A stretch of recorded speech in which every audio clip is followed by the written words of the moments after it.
Assalamualaikum warahmatullahi wabarakatuh. Salam sejahtera untuk kita semua. Perkenalkan saya Ahmad Syukriman Sambo dengan NIM 324112108 dari kelas regular A 2004. Pada kesempatan ini saya akan memaparkan materi yang berjudul Analisis Karakteristik Masyarakat Afrika Pra-imperialisme Eropa. Materi ini merupakan bagian dari mata kuliah sejarah Afrika dengan dosen pengampu Bapak Abdul Haris Nasution SPD MSI. Nah, langsung saja kita ke pembahasannya, yaitu hubungan Afrika dan Eropa sebelum abad ke-19. Nah, hubungan antara Eropa dan Afrika sebenarnya telah terjalin jauh sebelum masa imperialisme modern. Kontak awal antara kedua wilayah dimulai dari hubungan perdagangan dan pertukaran budaya yang relatif seimbang. Peradaban Mesir kuno sudah berinteraksi dengan bangsa Yunani dan Romawi ribuan tahun sebelum Masehi, yang menciptakan pertukaran ilmu, pengetahuan, dan teknologi yang saling menguntungkan. Pada masa Kekaisaran Romawi, Afrika Utara berperan sebagai lumbung gandum dan pusat budayaan.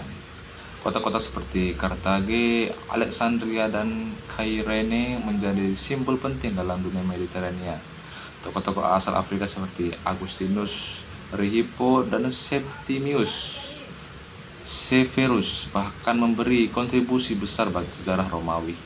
Namun setelah runtuhnya Romawi, hubungan kedua kawasan berubah dengan masuknya Islam ke Afrika Utara pada abad ke-7. Dalam masa ini, hubungan antara Eropa Kristen dan Afrika Muslim tetap berjalan melalui jalur perdagangan di Laut Tengah. Komoditas seperti emas, gading, dan rempah menjadi barang utama yang dicari para pedagang Eropa. Kontak langsung Eropa dengan Afrika Sub-Sahara baru terjadi pada abad ke-15 ketika Portugis mulai melakukan ekspedisi maritim menyusuri pantai barat Afrika. Hubungan awalnya bersifat diplomatik dan saling menguntungkan karena bangsa Eropa berdagang dengan izin penguasa lokal. Nah, lanjut ke pembahasan selanjutnya, jaringan perdagangan Afrika sebelum abad ke-15. Nah, sebelum bangsa Eropa datang, Afrika memiliki jaringan perdagangan yang sangat luas dan kompleks. Salah satunya adalah perdagangan Trans-Sahara yang menghubungkan Afrika Barat dan Afrika Utara dan juga wilayah Mediterania. Jalur ini aktif sejak awal Masehi. Komoditas utama yang diperdagangkan antara lain yaitu emas, garam, gading, dan juga budak. Kerajaan besar seperti Ghana, Mali, dan Songhai membangun kekayaannya dari kontrol atas jalur perdagangan ini.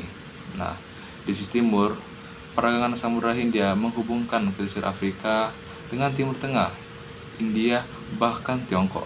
Kota-kota pelabuhan seperti Kilwa, Mombasa, dan Zanzibar berkembang menjadi pusat perdagangan besar. Dari interaksi ini muncul budaya Swahili, perpaduan antara unsur Arab dan Bantu Afrika. Selanjutnya, pembahasan selanjutnya yaitu pasang surut hubungan Eropa Afrika hingga abad ke-19. Hubungan Afrika dan Eropa memasuki fase baru pada abad ke-15 ketika Portugis mulai eksplorasi besar-besaran.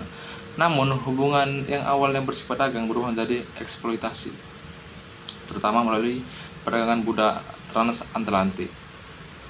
Nah, kegiatan ini mencapai puncaknya pada abad ke-17 dan ke-18, di mana 12 hingga 15 juta orang Afrika dipaksa dibawa ke Amerika sebagai budak.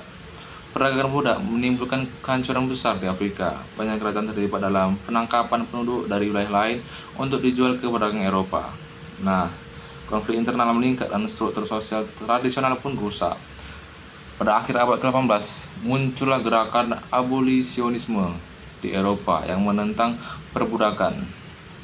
Namun setelah perdagangan budak dihapus, Eropa justru beralih ke bentuk dominasi baru, yaitu kolonialisme langsung.